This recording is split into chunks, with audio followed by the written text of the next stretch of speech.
I had a shop on Beaulieu High Street, and Amanda used to make bears, and she came in to see if I could sell the bears through my shop, and I said absolutely, that's fine, but I want you to demonstrate making the bears. So she agreed to do that. That's a better one. The only reason I'm doing this, I wouldn't usually be so brutal, but somebody glued the last eye on, which has caused all this hard stuff, which I will have to sit and pick out piece by piece at some point. What are they again, sorry? They're glass. The eyes would have been glass. We get an awful lot of bears from around the, pre-war bears, and slightly after the war as well, that don't have eyes because they were glass and they came on a long wire, as you saw. Then you had to kind of fold the back up, make a loop. And the parents thought they would be dangerous, so they took the eyes out. So now these children have grown up, they're kind of, I want eyes in my bear. What's his name? He hasn't got a name, but he's made by Farnell around in the 1930s. This is the key thing on here. There were two companies that use what they call webbed claw stitching, but Farnell did 5 like this, and the other company would be Merithor, and they only did 4. So we can pretty accurately say this is a Farnell bear because of his claw stitching and this, the way he's made, etc.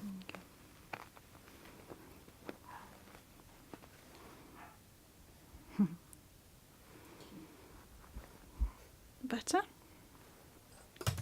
once we tie that off.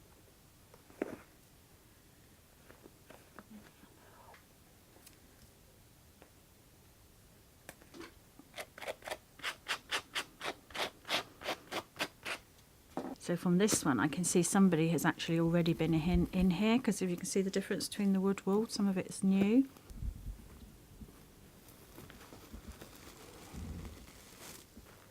Oh my, it's very exciting, isn't it? One day we'll find treasure. We had a Steiff teddy bear that been in the family for many years, and I opened it up. It made me go cold actually, because as I opened it up, all I could see were little swastikas. They'd taken a piece out, taken all the mechanism out, cut, and they'd used one of these playing cards with swastikas all over it to close it back up. And we heard that during the war, people that were trying to escape would hide things inside the children's bears and things like that. So we wondered if he was ever used for that. This doesn't want to come out. Oh, here we go. Just gruesome enough for you. That is actually a squeak. It's not a growl. He had a squeak. I can tell because it's got a spring in there, and you would have pressed his tummy and it would have squeaked. A lot of people say it sounds like a sheep or a cow. Apparently it's the noise a baby bear makes when he's calling his mother. It's a tilt, called a tilt growler.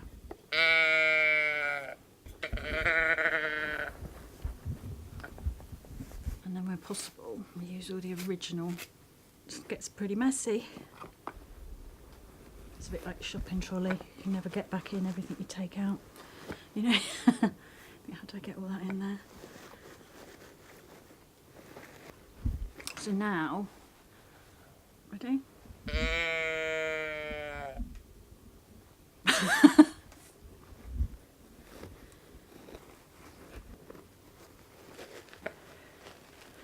What I'm just doing now is I'm just manoeuvring some of the stuffing through. It sounds a bit crunchy, but it's because it's this wood wool. I'm moving it through because he's got a slight humped back, which has collapsed a bit with his age. Kapok would have been in here as well, but as he is old, I was finished with a layer of kapok because the fabric is so sort of fragile, so it's softer. But obviously if they never had kapok, then I have to line the tummies in another way. I always put on a bit of weight when they've been here, a bit fatter. So just keep to do this as invisible as possible, but kapok does insist on getting wrapped around the thread.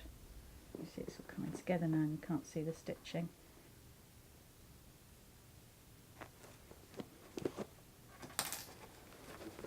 As the weeks went by, we found a lot of people asking us if we could actually do repairs for them. Cut a long story short, as the years went by, it became clear to us that was what people wanted, the repair work rather than the purchasing from a shop. These come from about the 1950s, but they were made for a store in Canada.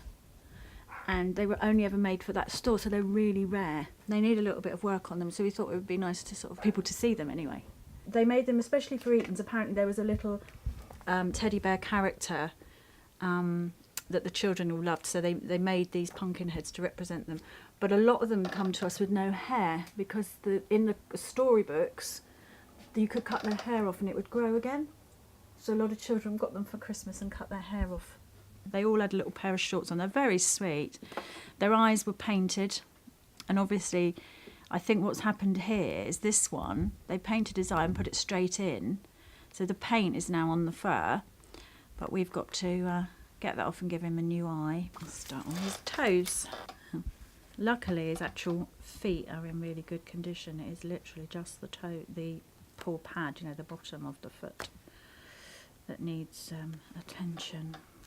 Some bears had stitched claws like that one I showed you earlier, but this one they've airbrushed them on, just on here. It's a bit time consuming. We have to be really careful when we take them off, because, and I tend to be more careful with the velvet. You can see how tiny the original stitches are. We have to do them one at a time. And then this piece that I'm taking off, although it looks a bit threadbare and a bit moth-eaten, I will actually use this as a template to make him a new one. So the next thing I'll need to do is find some felt that is, more or less the same colour, and then make him a new foot pad. Plus, as I say, I've got to make cardboard inserts. Just checking that the little foot pad, the card insert that I was saying about earlier, fits in there perfectly, which it does. And then pinning it, it's got to be quite taut, this one, because they would stand up. That's why they've got this card in here. So yeah, that one's ready. We can sew that one into place and sort of top up the stuffing in a minute. But do the same procedure with this one, but on this foot, it's very important, we feel, that we, in the pad here, we'll cut a little window so that this original label can still be seen. If we were to take the label off and put it on the new foot pad, it could be seen by somebody as we just put a label on there, and but this is the original label and it needs to stay on the original foot.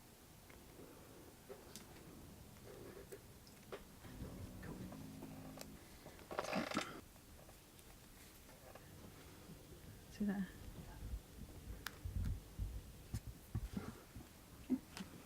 So you can see this, kind of before and after now, because this one's waiting to be done. He's still got no cardboard inserts. Somebody's put these over. These aren't original, and they're kind of squidgy. This one's finished. It's got the card in there. This one's nearly done.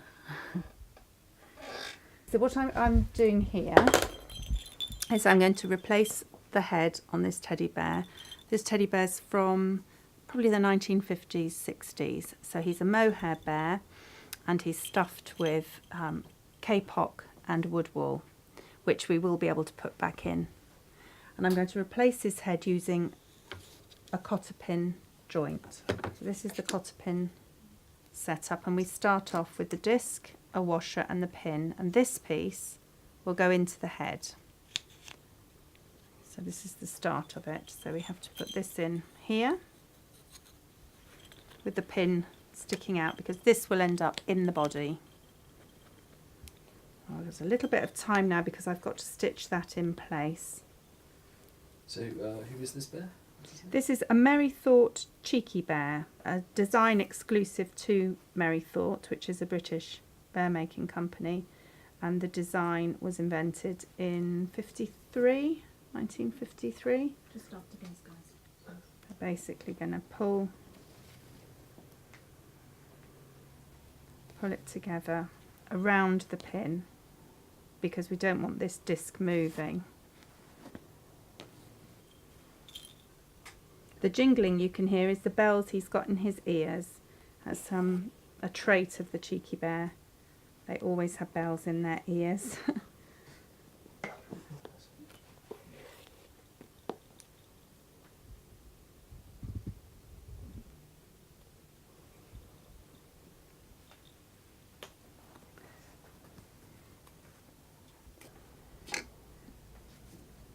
If I keep hold of that.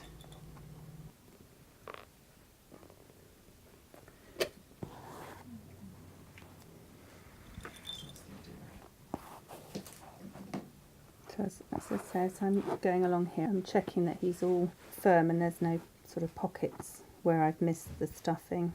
Were you both got into bears before then as well?